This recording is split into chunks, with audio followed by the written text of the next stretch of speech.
Hello everybody and welcome to the video. I'm going to be talking a bit about perspective today, just some basic tips that I think that you could use when you're starting out painting. And one of the things that we don't realize when we actually start painting is that we also need to learn some basics in drawing, because drawing is the foundation of pretty much any painting. If you look at any of my demonstrations, you'll see I always started off with a drawing. Even if it's a very loose drawing, it forms the basis of what is going to happen later. So the composition, even some of the colors, I'm already thinking about that in the drawing. So here's a scene that I have here. This is one I've done, I can't remember how long ago, probably about 6 to 8 months ago.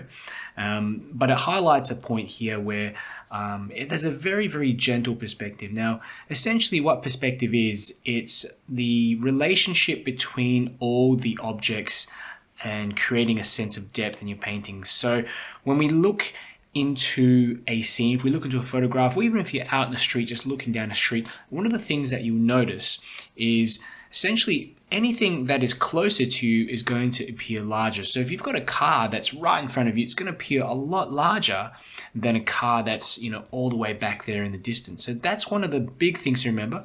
Always paint the objects and people, features, anything near the front larger than out the back. Okay. One of the things that also occurs is that you often get a little bit of fading out of color and a little bit of lightening in the background. I haven't really done it with this one because I wanted to create sharp and consistent shadows through the whole painting, and really depends also in terms of the photograph, because sometimes photographers would like to preserve all the detail, and you'll find that they use a large f-stop value and everything appears in focus, and you don't get that subtle sort of fading off in the distance.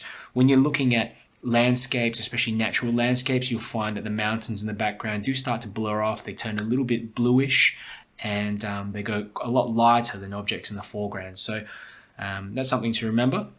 So as you can see, even that little figure here, I've drawn that figure, all these cars, they're smaller, okay?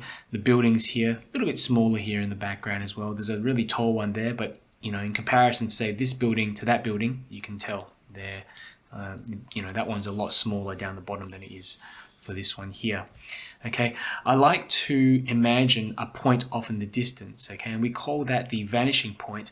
Just a little, a little section, a little dot here, imaginary dot, where everything, all the lines converge to that point, and everything starts to decrease in size as we move back towards that point. And I also imagine lines coming up as well here, and use that as a guide to put my buildings in. The best way I find to learn perspective is through observation. I didn't really learn any of these technical details when I started with, in terms of the perspective lines, and there's 2-point perspective as well, where there are certain techniques where you can basically draw out the 2 vanishing points and create lines towards that. If you actually go out and just paint, even just draw, have a look at the figures' heads, especially, for example, for these figures here, you'll notice that their heads all line up on the same point on the horizon. So if I were to get a ruler and sort of lay it around here, okay, you can see that already. The heads are around that same point there. And what that creates is a sense of flatness in the landscape, okay? So what that means is, there's no slopes or anything like that. If I were to start painting some of these figures going further up and their heads were going further up, I'd have to make the buildings go further up as well, but that would make it look like we're going up a hill. Same thing if we put the figure's head slowly going down as well, because that would just appear that they're going down some type of hill. Little exceptions to the rules. If you have a child here, of course their heads are going to be smaller because they're shorter, but for an adult figure, that's about the height in this sort of scene here as well. So look at the car as well. When you're standing next to a car, often you'll be a little bit taller than the car. So even though that figure's further back, I'm still making the height of that figure in relationship to that car. So if I made that figure real small, if I made the head come up to here, I'd either look like a child or a very, very small person. So you have to really keep that in mind, and it comes through practice. And observation, I find that's the best way to learn. And some of those tricks that I've told you as well. Let's go through a bunch of other ones and see if I can discuss any other perspective tips with you. So this is another similar one here. I've tried to indicate a very, very, very slight slope going downhill at the back. So you can see the figures here. They're a little bit taller up in the front, but then these ones start to go down. So this scene here did have a bit of a slope winding down to the bottom. You can also see the figure here in the foreground a lot larger than the figures here in the background. Things start to fade off a little bit here in the back as well, and you've got sharper shadows, lines, more details in the foreground. So it's a pretty loose sort of painting. It didn't take me long to do, but by just keeping, especially the vanishing point somewhere around here, keeping these buildings, the buildings here in the front bigger, and then we're getting smaller and smaller at the back. By following this same pattern, you'll find that you can create quite a convincing looking scene, even if it's very loose like this. Let's have a look what else we've got.